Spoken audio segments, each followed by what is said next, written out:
Adaptation to environment, and we have already discussed about the adaptation of hydrophyte.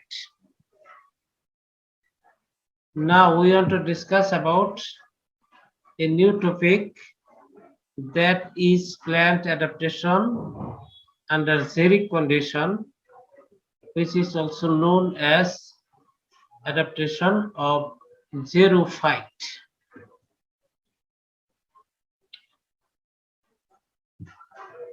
We have already known the adaptation are special features that allow a plant to live in a particular place or habitat. এই definitionটা আমরা জানি, this is a special features which allow plant to live in a particular place. The place either may be under water condition or basic condition or scarcity of water condition, that is drought condition, or either maybe under sand condition or saline condition. Whatever may be, the plant will suffer the scarcity of water, that is the xeric condition. Today we want to discuss how the plant are survive under the adverse environment, especially the lack of water or the xeric condition.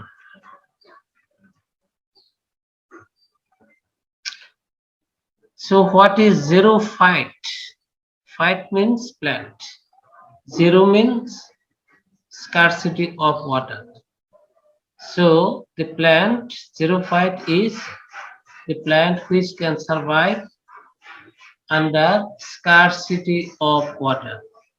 So in definition, we can say the plants are generally germinates in xeric condition and spend their life fully or partially in xeric condition is known as xerophyte. Here will be the xeric.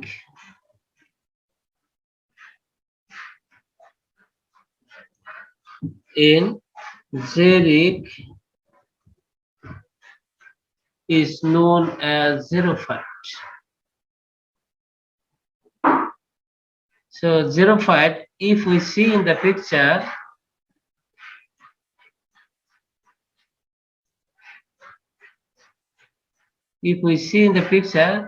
the lot of plants, different type of plants which are adapted or habituated to grow under scarcity of water.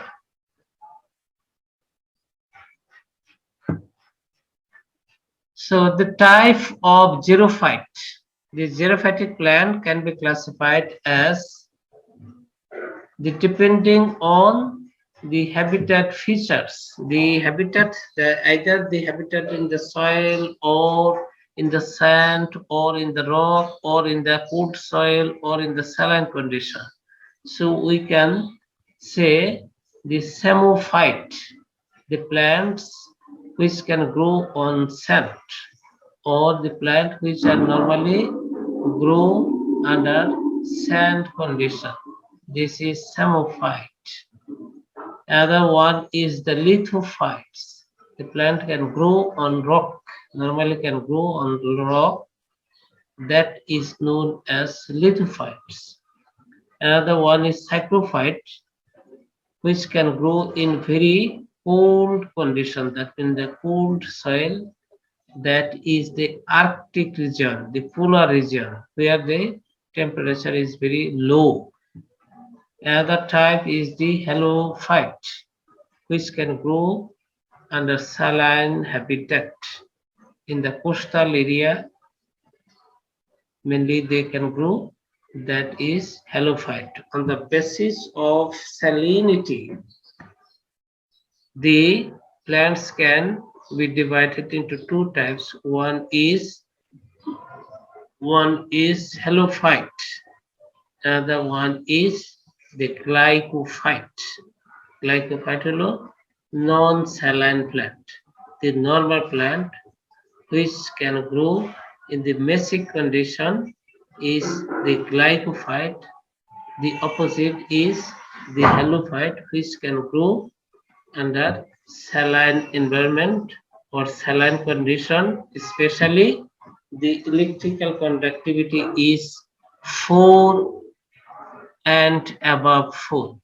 The salinity or halophyte, we can say the plant can grow under saline condition, that is the salinity is 4 or above decisiemens per meter.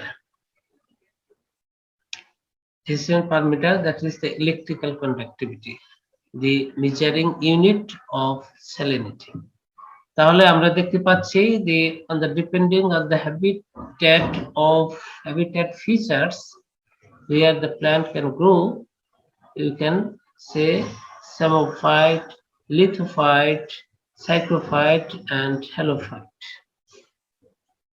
Another way we can also classify plants, the xerophytic plants, depending on their ability to withstand drought.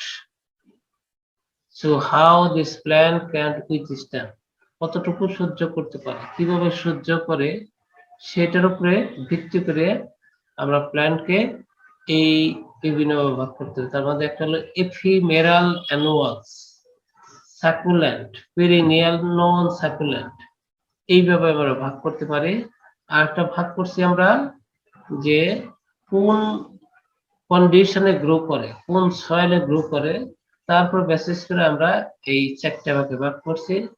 আর একটা ভাগ করতেছি আমরা plant কিভাবে withstand করে, কিভাবে সহ্য করে, তার উপর বেসিস করে ভাগ করছি।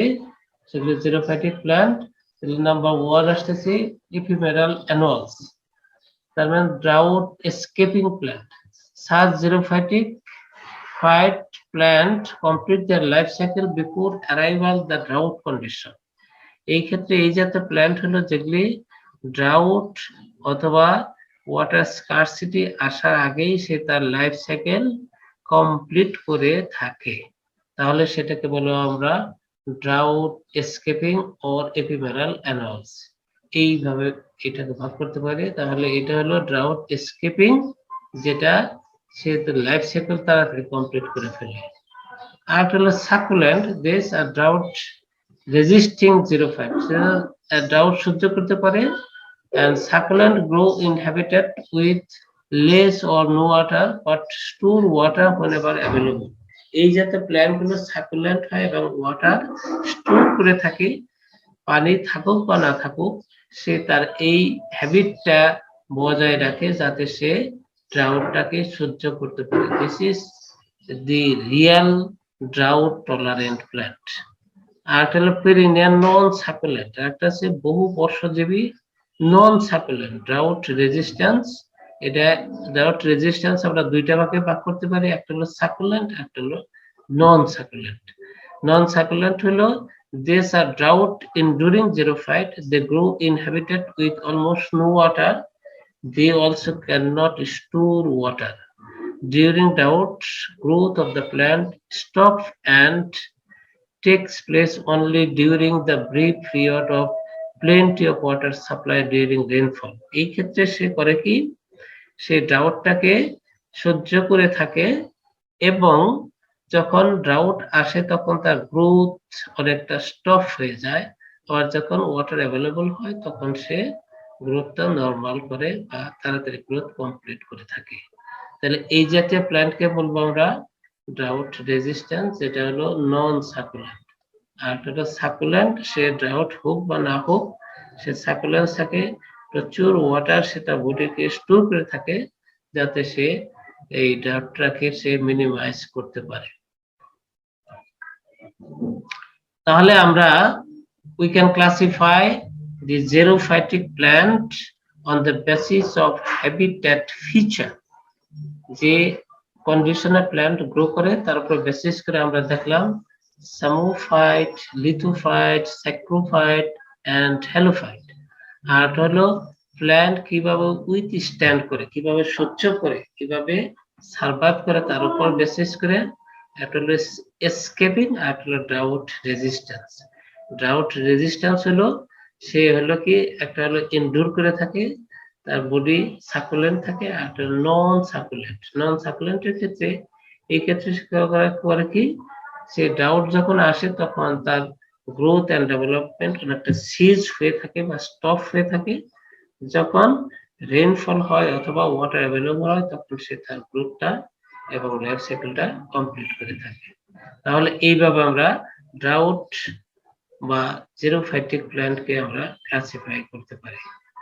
নাও come to the point of adaptation in xeric condition, how this plant can adapt or can survive under the xeric condition.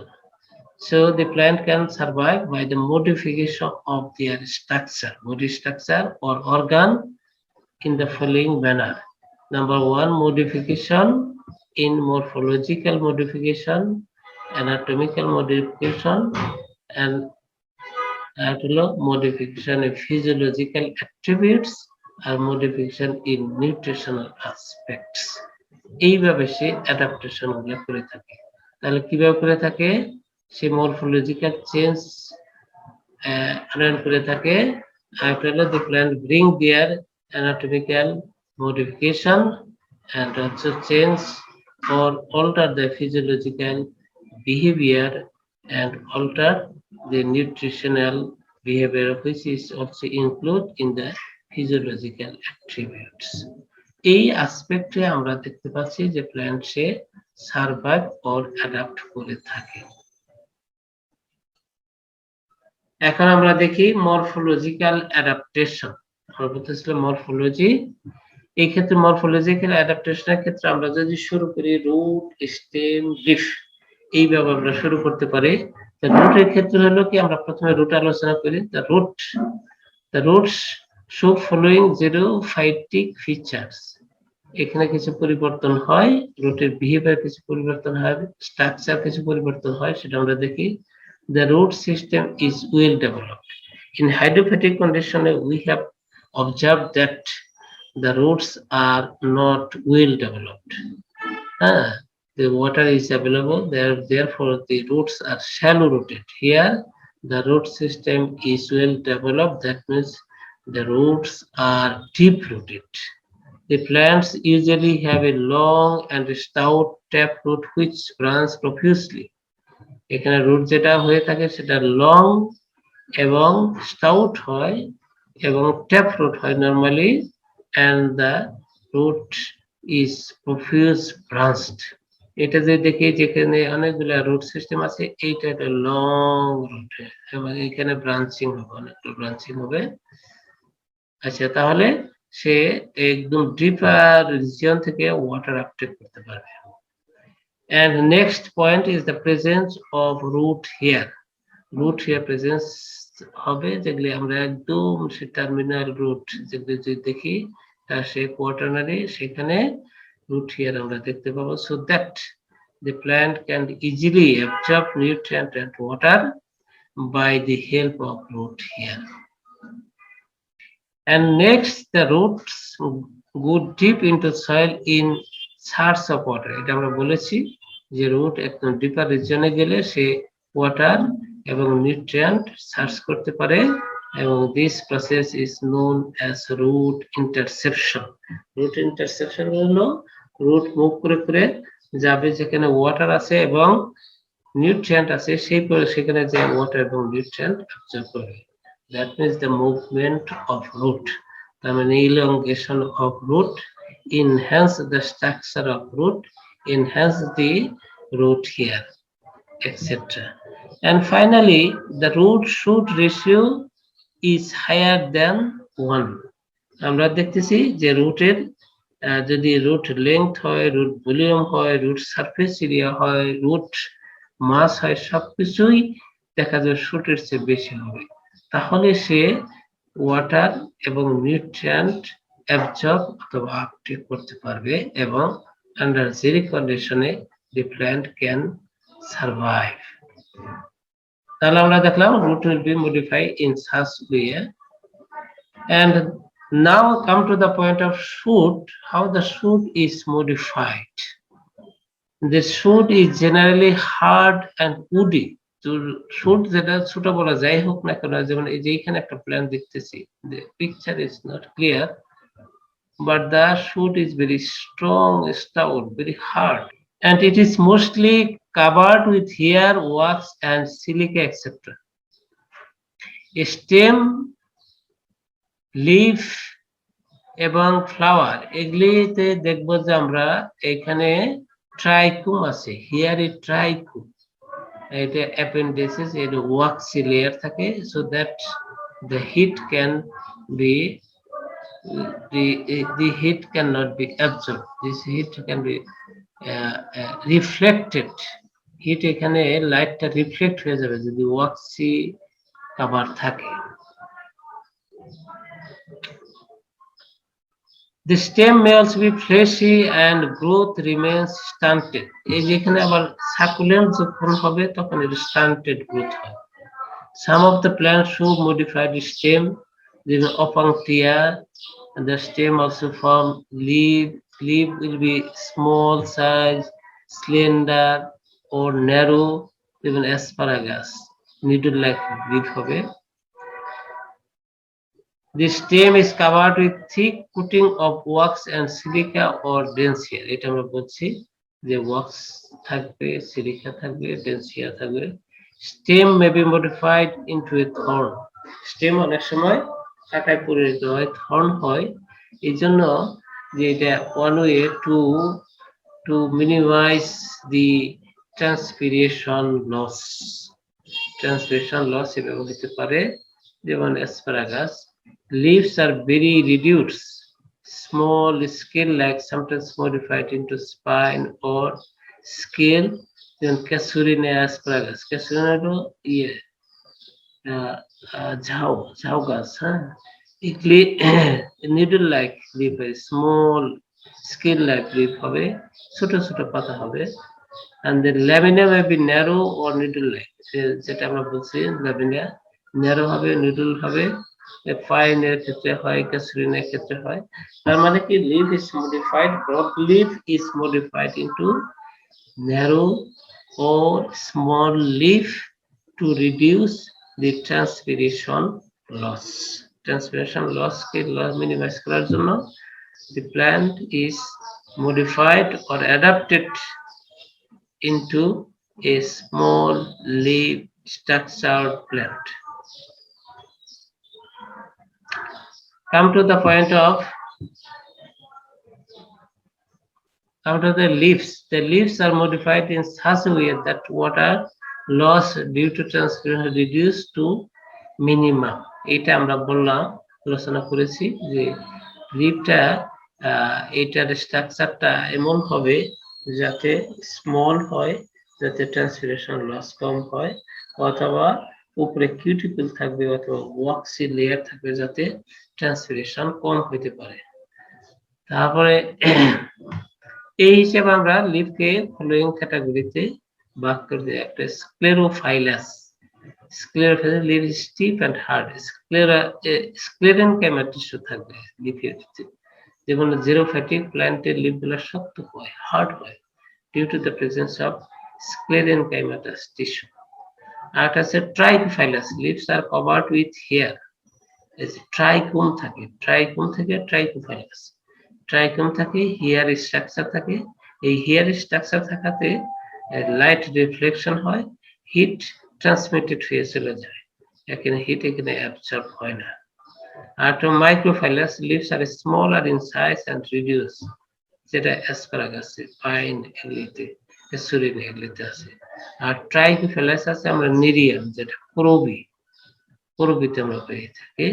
তারপরে malacophyllous, leaves are soft and fleshy, অনেক সময় যেগুলি ফ্লেশি হয় সেগুলিতে ট্রান্সপিরেশন বেশি হয়, যেগুলি ফ্লেশি হয়ে যায় সেগুলি আবার ছোট হয়ে যায়, একদম স্মলার সাইজ হয়, যেমন অপাঙ্কটিয়া। এখন আমরা দেখি অ্যানাটমিক্যাল ফিচার্স। অ্যানাটমিক্যাল ফিচার্স এর মধ্যে আমরা দেখব যে এখানে এটা লিফের অ্যানাটমি আমরা দেখতেছি, লিফের anatomy. Leaf anatomy, this is the cuticle and this is also cuticle. This is upper epidermis, this is lower epidermis, and this is epidermal tissue. This egli epidermis. এখানে কয়টা লেয়ার? 1 2 3টা epidermis layer. এটা 3টে epidermis layer। এইখানে হলো এগুলি হলো bundle এগুলি হলো মেসোফিল টিস্যু, তারপরে গ্রাউন্ড টিস্যু। এই মেসোফিল টিস্যু হলো প্যালিসেড প্যারেনকেল, ইলংগেটেড, কলাম না, কলামের মতো লম্বা লম্বা। এটা হলো প্যালিসেড প্যারেনকেমা। আর এগুলি হলো স্পঞ্জি প্যারেনকেমা, এখানে প্যারেনকেমা থাকে। আর এখানে স্টোমাটাটা, এই দিকে স্টোমাটা থাকে, এই যে এইখানে স্টোমাটা থাকে, স্টোমাটাটা হিডেন থাকে। এবং এইখানে আমরা দেখতেছি এখানে এখানে হেয়ার থাকে, যে হেয়ার অথবা ট্রাইকোন থাকে। এগুলি থাকাতে এটাতে সে কাভার করে থাকে, কাভার করে থাকে, সেখানে সে হিট প্রবেশ করতে পারে না এবং এখানে ট্রান্সপিরেশনটা কম হয়। স্টোমাটাটা একদম হিডেন থাকে, হিডেন থাকার ফলে এখানে ট্রান্সপিরেশন কম হয় এবং ওয়াটার লস কম হয়ে থাকে। এটা হলো নেরিয়াম প্ল্যান্টের নেরিয়াম লিফ। নেরিয়াম মানে করবী। করবী যদিও আমাদের দেশে হয়, কিন্তু that plant is originally is xerophytic plant. তাহলে আমরা দেখি যে anatomical adaptation মধ্যে কি হতে পারে। এখানে stem of non-succulent xerophytes show a very thick cuticle, well developed epidermis with thickened cell wall, several layer and sclerenchymatous hypodermis. এটা আমরা দেখলাম যে ইয়েতে, এই যে এইখানে আমরা যে দেখতে পাই যে এইখানে এইখানে আসতেছে হলো এই কর্টেক্স, এগুলি হলো ওই যে এপিডার্মাল সেভারাল লেয়ার এপিডার্মাস টিস্যু। এটা লিফের ইয়েতে, লিফের, এটা আবার স্টেমের। এইখানে হলো এই যে প্যালিসেড প্যারেনকেমা বেশি, এবং এইখানে আমরা ভাস্কুলার বান্ডল দেখতেছি ওয়েল ডেভেলপ। আর এইখানে আমরা যদি দেখি এইখানে স্টোমাটা আছে, এইদিকে stomata, and this is the trichome or hair. আমরা আরো দেখি the stem have sunken stomata, well developed vascular and mechanical tissue. স্টেমের ক্ষেত্রে যদি দেখি, স্টেম অনেক সময় স্টোমাটা থাকে, সেই স্টোমাটা যদি থাকে সেটা আমরা দেখবো সানকেন থাকে। Leaves show well developed cuticle, succulent leaves in, আমরা ওই যে অ্যালোভেরা, তারপরে এগুলিতে দেখি যে অপাংতিয়া, এগুলিতে আমরা মাল্টিলেয়ার এপিডার্মিস দেখি, এবং নেরিয়ামের ক্ষেত্রে, করবীর ক্ষেত্রে মাল্টিলেয়ার এবং স্ক্লেরেনকেমাটাস টিস্যু দেখছি। আর লিফের ক্ষেত্রে mesophyll is well differentiated and vascular tissue and mechanical tissue are well developed. এই ক্ষেত্রে xerophytic প্ল্যান্টের ক্ষেত্রে আমরা দেখব যে মেসোফিল টিস্যু, এই লিফের ক্ষেত্রে mesophyll tissue is palisade parenchyma is বেশি, is more than spongy parenchyma, 2 layer 3 layer, and the palisade parenchyma is more elongated than the mesophytic plant. এখন আমরা দেখি যে ফিজিওলজিক্যাল অ্যাডাপ্টেশন। ফিজিওলজিক্যাল অ্যাডাপ্টেশনের মধ্যে আমরা দেখব ফার্স্ট হলো যে water use efficiency is very high.